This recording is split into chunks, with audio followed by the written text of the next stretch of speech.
À la fin de sa vie, Biyuna a surpris tout le monde. Elle qui avait toujours protégé ses blessures derrière l'ironie et la provocation a fini par avouer ce qu'aucun journaliste n'avait jamais réussi à lui faire dire. 5 noms, 5 visages, 5 déceptions qu'elle avait longtemps enfouies sous le poids de sa carrière et de son orgueil.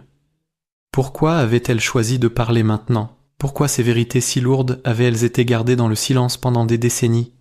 Et surtout, qu'est-ce qui avait brisé la confiance d'une femme que l'on croyait inébranlable ? Dans ce dernier entretien, sa voix était posée, presque calme, mais chargée d'une fatigue que seuls les très grands artistes portent en eux.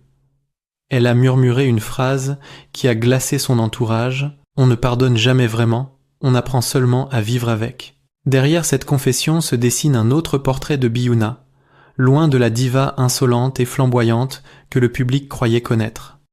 Une femme blessée, lucide, qui regarde son propre passé avec une franchise aveuglante. Alors que la presse s'interroge encore sur le sens de ses aveux tardifs, une question demeure. Quels sont ces 5 noms qui ont marqué sa vie au point de la suivre jusque dans ses derniers instants ? Voici l'histoire. Avant d'être une figure incontournable des scènes algériennes et françaises, Biyuna a d'abord été une enfant de Bab el-Oued, façonnée par les ruelles bruyantes, les voix des femmes du quartier et l'énergie brute d'un pays en perpétuel mouvement. Très jeune, elle comprend que sa voix n'est pas un simple talent mais une force, un moyen de briser les frontières invisibles qui séparent les femmes de la liberté.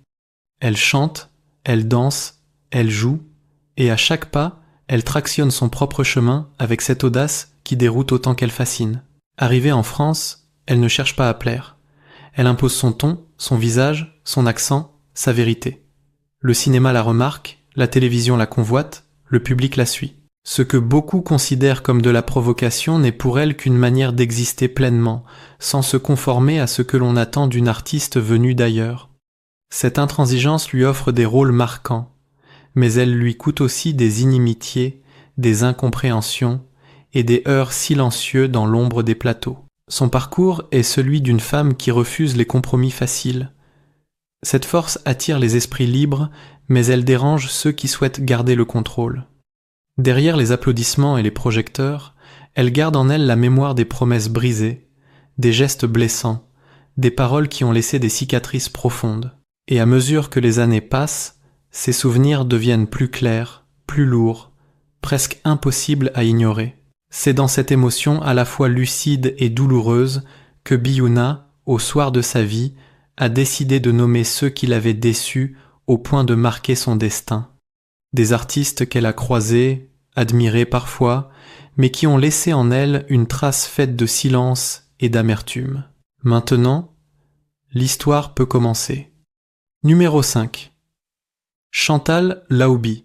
Lorsque Biyuna rencontre Chantal Laoubi sur le tournage de La Vérité si je mens 2, tout semble d'abord simple. 2 femmes d'expérience, 2 personnalités fortes, 2 styles comiques qui, en théorie, pourraient se compléter. Mais très vite, la complicité espérée laisse place à une tension qui ne dit pas son nom. Biyuna sent que quelque chose ne passe pas, comme si sa présence dérangeait une mécanique déjà bien établie. Chantal, entourée de son équipe habituelle, avance avec assurance, tandis que Biyuna, venue d'un autre univers artistique, doit trouver sa place dans un décor où les codes ne sont jamais explicités. Un jour, après une répétition particulièrement confuse, Biyuna confie à un maquilleur qu'elle a l'impression d'être la seule à ne pas avoir reçu le véritable scénario. Ce n'était pas une plainte, mais une observation amère. Dans le couloir, elle croise Chantal. Les regards se frôlent. Aucun mot n'est échangé, mais ce silence lourd suffit à résumer l'incompréhension qui grandit entre elles. Plus tard, lors d'une scène de groupe, une remarque dite à voix basse, dont Biyuna n'oubliera jamais le ton, finit d'installer une distance irréversible. « Tu es trop », aurait dit Chantal selon une personne présente. 3 mots qui traversent l'air comme une gifle. Pour Biyuna, être trop signifiait simplement être elle-même, être entière, être vivante. C'est pourquoi cette phrase l'a blessée plus profondément qu'on ne pourrait l'imaginer. Elle ne reprochait pas à Chantal son succès ni son influence dans le film. Ce qu'elle ne pouvait accepter, c'était cette impression d'être reléguée à la marge, comme si son énergie dérangeait un équilibre fragile que personne n'osait nommer. Le tournage se poursuit, professionnel, poli, sans éclat, mais une froideur subtile s'installe, perceptible seulement pour ceux qui savent lire les gestes minuscules. Biyuna exécute chaque scène avec précision, mais la distance entre les deux femmes devient presque visible à l'écran. Elles ne se heurtent jamais frontalement, aucune dispute n'éclate, aucun scandale n'est rapporté. Pourtant, l'absence de conflit apparent rend la blessure encore plus sourde. Après la dernière prise, Biyuna sort du plateau sans se retourner. Chantal sourit au photographe, comme si rien ne s'était passé.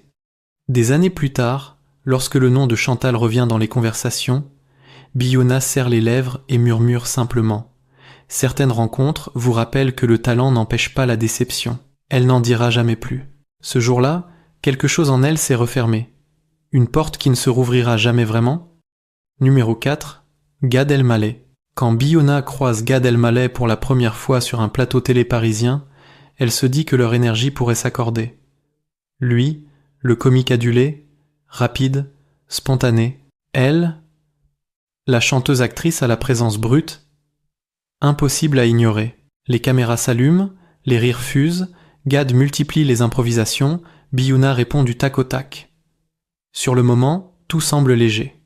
Mais derrière cette apparente complicité se cache une fissure que personne ne voit encore. Ce n'est que quelques minutes plus tard, hors champ, que le malaise commence. Gad, dans l'euphorie du direct, ajoute une réplique qui vise à faire rire le public, mais qui touche une zone sensible chez Biyuna. Une phrase lancée trop vite, trop haut, sans filtre. Elle se fige un instant, puis retrouve immédiatement son masque de fer. Les techniciens croient à une simple hésitation, mais ceux qui connaissent Biyuna comprennent déjà. Elle déteste qu'on la réduise, même pour un effet comique. Elle n'a jamais supporté qu'on joue avec son identité ou ses origines comme avec un ressort humoristique facile. Après l'émission, elle s'approche de Gad. Elle parle doucement, mais chaque mot est précis, parfaitement taillé. « Je ne suis pas un prétexte pour tes rires. » Gad sourit, pense peut-être qu'elle plaisante ou qu'elle exagère. Il répond quelque chose comme « Tu sais bien que je t'admire, c'était pour le show », mais il n'a pas entendu ce que sa phrase avait cassé. Dans la tête de Biyuna, ce n'était pas un accident de plateau, c'était une révélation. La ligne invisible venait d'être franchie. Les semaines suivantes, ils se croisent à nouveau, parfois dans les loges, parfois sur des plateaux communs. Gad essaie d'être chaleureux, de retrouver la dynamique du début, mais Biyuna garde ses distances. Elle devient polie, respectueuse, mais plus rien n'est spontané. Cette retenue contraste avec son tempérament habituel. Elle qui ne sait pas feindre, choisit cette fois de mettre un mur entre eux, un mur que Gad ressent, mais qu'il ne comprend pas totalement. Une rumeur circule alors parmi les équipes de production. On dit que lors d'une réunion informelle, Biyuna aurait confié qu'elle n'aimait pas la manière dont certains humoristes utilisent l'image des autres pour briller. Sans citer Gad, tout le monde comprend. Ce n'était pas une accusation, mais une déception intime, profonde, presque silencieuse. Ce qu'elle attendait de Gad, ce n'était pas un traitement de faveur. C'était une forme de respect, un regard d'égal à égal, pas un rire qui blesse. Pourtant, lorsque la presse évoque une éventuelle tension, elle reste digne. Elle ne nourrit jamais la polémique. Elle se contente de répéter à un ami proche, un soir de solitude assumée. Ce n'est pas la moquerie qui fait mal, c'est l'indifférence qu'elle révèle. Avec le temps, Gad poursuit sa carrière et Biyuna suit son propre chemin. Ils n'auront plus jamais la même proximité. Dans la mémoire de Biyuna, cette rencontre reste gravée comme un rappel cruel. Même ceux qui brillent le plus peuvent décevoir sans s'en rendre compte. Numéro 3. Felag. Entre Biyuna et Felag, tout a toujours semblé écrit d'avance. Deux figures majeures de la scène algérienne, deux tempéraments incandescents, deux destins façonnés par le même pays mais séparés par des visions artistiques presque opposées. Ils se respectent, ils se reconnaissent, ils se comprennent même parfois, mais cette compréhension ne suffit jamais à empêcher les frottements. Autour d'eux, les médias aiment parler d'un duo impossible, d'une admiration mêlée de rivalité, d'une tension créative qui attire autant qu'elle dérange. Le premier vrai choc entre eux survient lors de discussions autour d'un projet de spectacle que plusieurs producteurs rêvent de réunir. Un projet immense, ambitieux, qui aurait pu devenir un événement culturel. Les premières réunions laissent entrevoir un enthousiasme partagé, jusqu'au moment où les désaccords commencent à s'accumuler. Felag voit la scène d'une manière précise, presque géométrique. Biyuna, elle, revendique un instinct brut, une liberté totale, une façon de jouer qui dérange ceux qui aiment tout maîtriser. Très vite, leurs échanges deviennent plus lourds, plus chargés.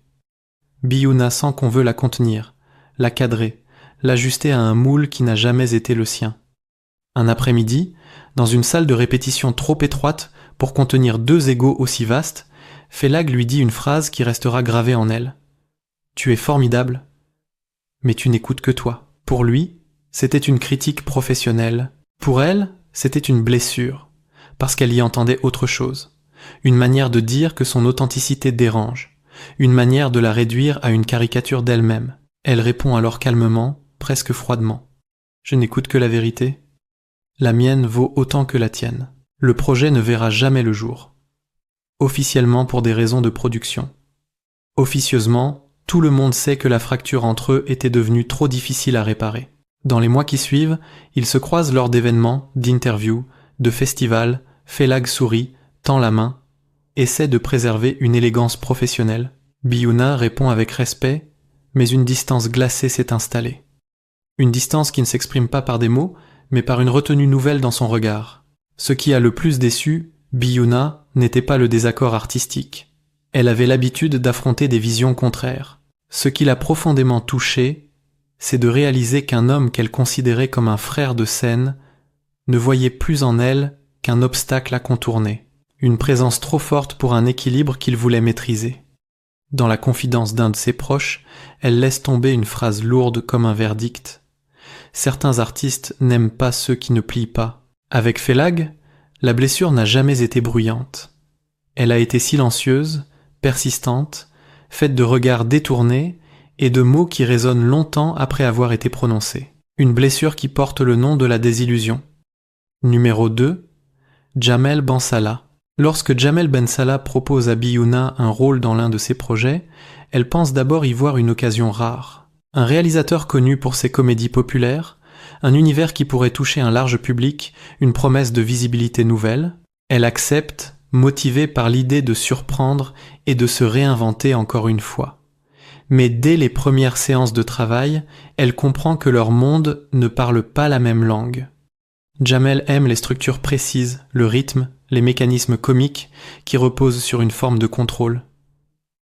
Biyuna, elle, fonctionne à l'instinct. Elle offre tout d'un coup, avec sa vérité brute, sa voix rauque, son énergie indomptable. La première scène clé qu'ils tournent ensemble devient le point de bascule. Alors qu'elle propose une variation spontanée, fidèle à sa manière de jouer, Jamel coupe net et lui dit devant toute l'équipe « Ce n'est pas ce que j'ai demandé ». Biyuna reste immobile, le regard fixé sur lui. Dans sa tête, les mots se répètent comme une lame. Elle n'a jamais supporté qu'on confonde direction et humiliation. Après cette journée tendue, elle tente d'engager une conversation privée. Elle veut comprendre ce qu'il attend exactement d'elle, pourquoi il semble vouloir réduire sa présence à quelque chose de plus discret, presque effacé. Jamel, fatigué, lui répond simplement « Tu dois entrer dans le cadre ». Une phrase qui pour d'autres serait anodine, mais qui pour Biyuna sonne comme une condamnation. Toute sa vie, elle s'est construite en dehors du cadre, et c'est précisément cela qui a fait d'elle une artiste singulière. Lui demander de se contenir revenait à lui demander de renoncer à ce qu'elle est. Au fil des jours, l'ambiance ne s'améliore pas. Les regards sur le plateau deviennent prudents, parfois fuyants. L'équipe sent que quelque chose se fissure entre la comédienne et le réalisateur. Lors d'une scène tournée en fin d'après-midi, Biyuna exécute les indications à la lettre sans ajouter une nuance, sans mettre cette flamme qui la caractérise. À la fin de la prise, elle lâche doucement. Voilà. C'est ce que tu veux. Jamel ne répond pas. Ce silence suffit à tout dire. Quelques semaines plus tard, Biyuna quitte le projet après une discussion brève mais décisive. Officiellement pour divergence artistique. En vérité, elle ne supportait plus cette sensation d'être un corps étranger, une force qu'on voulait apprivoiser. Elle confiera plus tard à une amie proche qu'elle n'avait jamais été aussi déçue par un réalisateur. Pas à cause du conflit lui-même, mais à cause de l'absence totale de reconnaissance de son essence. Dans la mémoire de Biyuna, Jamel Bensalla restera celui qui a tenté de lui apprendre comment être quelqu'un d'autre, Et c'était, pour elle, une blessure irréparable. Numéro 1, Nasra Leberkane.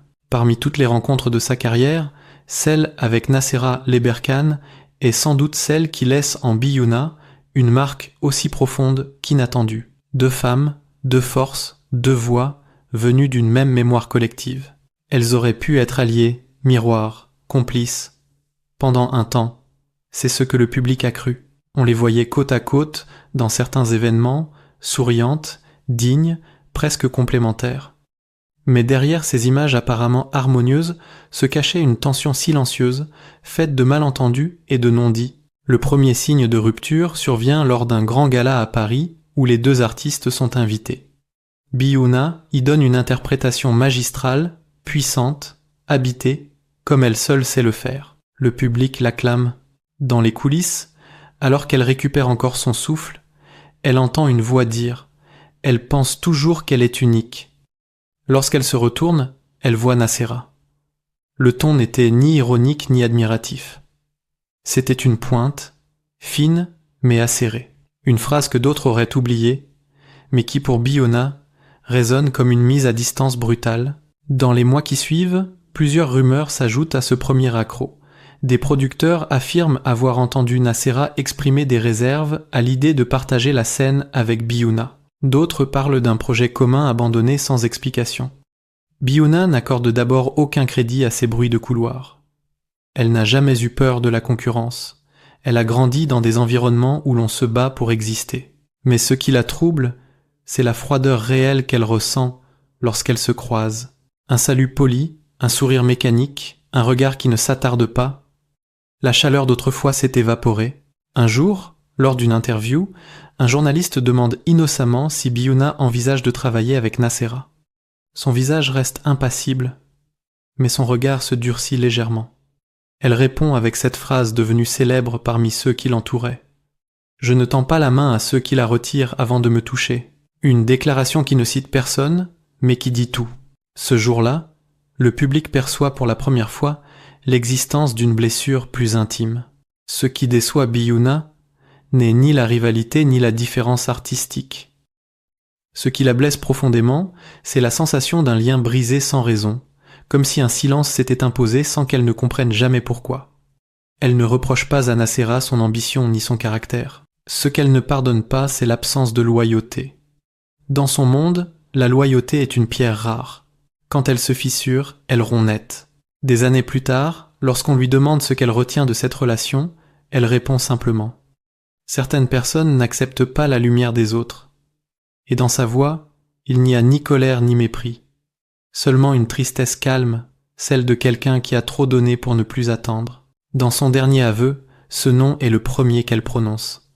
Le plus lourd, le plus douloureux, celui qui porte la couleur d'une déception qui ne s'est jamais refermée.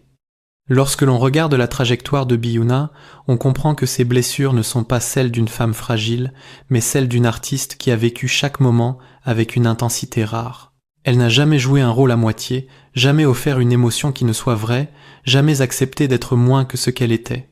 C'est précisément cette force qui a captivé le public pendant des décennies et qui l'a rendue vulnérable face aux déceptions humaines. Les 5 noms qu'elle a évoqués ne sont pas de simples anecdotes. Ils révèlent une part intime de son histoire, une zone secrète où se mêlent la fierté, l'amertume, l'admiration contrariée et l'incompréhension. Biouna n'a jamais cherché à humilier ou à accuser. Elle a simplement exprimé ce que tant d'artistes gardent en silence. La douleur de sentir que ceux que l'on estime parfois ne nous voient pas vraiment ou nous voient d'une manière que l'on ne peut accepter. Dans ces derniers mots, il n'y avait ni vengeance ni regret. Seulement une lucidité tranquille, presque apaisée. Elle savait que ces désillusions faisaient partie du prix à payer pour vivre en artiste libre, insoumise, indomptable. Et si ces blessures ont laissé des traces, elles n'ont jamais terni la lumière qu'elle portait en elle. Aujourd'hui, en évoquant ces confidences, c'est une autre façon de célébrer Biouna. Non pas la diva flamboyante, mais la femme profonde, sensible, attachée à la vérité de ses émotions. La femme qui, jusqu'au bout, a choisi la sincérité comme ultime élégance,